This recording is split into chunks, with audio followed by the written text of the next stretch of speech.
Voici le colon Théophile Gontier dit Lapointe. Il fait 5 pieds 10 pouces. Théophile aime l'aventure, les nouvelles contrées, la forêt et la chasse.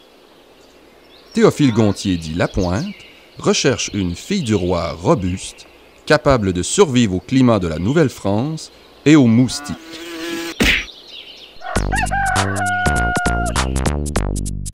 En 1666, seulement 3000 colons sont installés en Nouvelle-France. Face aux nombreux défis auxquels est confrontée la jeune colonie, il est décidé dans la métropole de favoriser son peuplement.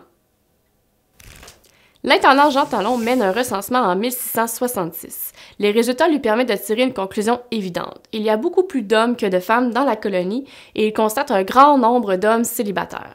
Cette situation gêne une éventuelle augmentation de la population. De plus, le manque de gens de métiers tels que des forgerons, des maçons et des charpentiers inquiète également l'intendant. À cette époque, les colons sont surtout coureurs des bois ou agriculteurs, et l'économie est peu diversifiée.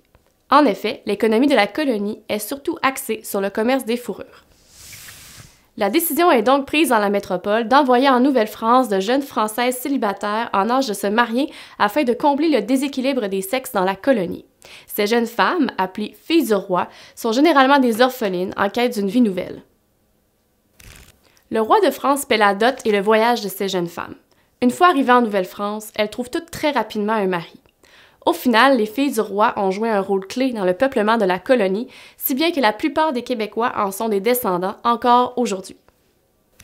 Les couples maintenant formés, Jean Talon applique des politiques afin d'encourager la natalité. Par exemple, ces politiques offrent des montants d'argent aux familles nombreuses. Il y aura également des mesures afin de décourager les hommes célibataires de le rester, telles que la confiscation d'un permis de traite. La création de seigneuries est une mesure de plus afin d'encourager les jeunes couples, les militaires et les engagés à s'installer de façon permanente dans la colonie. La vallée du Saint-Laurent se peuple donc très rapidement et l'agriculture devient un nouveau moteur économique. Grâce à ces politiques de peuplement, la population de la Nouvelle-France double en 10 ans. C'est ainsi que la Nouvelle-France passe d'une colonie comptoir à une colonie de peuplement.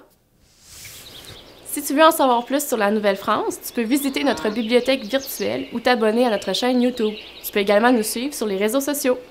De plus, le manque de gens de métiers tels que des forgerons, des maçons ou des charpentiers inquiète également l'intendant. À cette époque, les colons sont surtout coureurs des bois ou agriculteurs. Une fois les couples formés, non, c'est pas ça. La vallée du Saint-Laurent se peuple donc très rapidement et on commence. OK.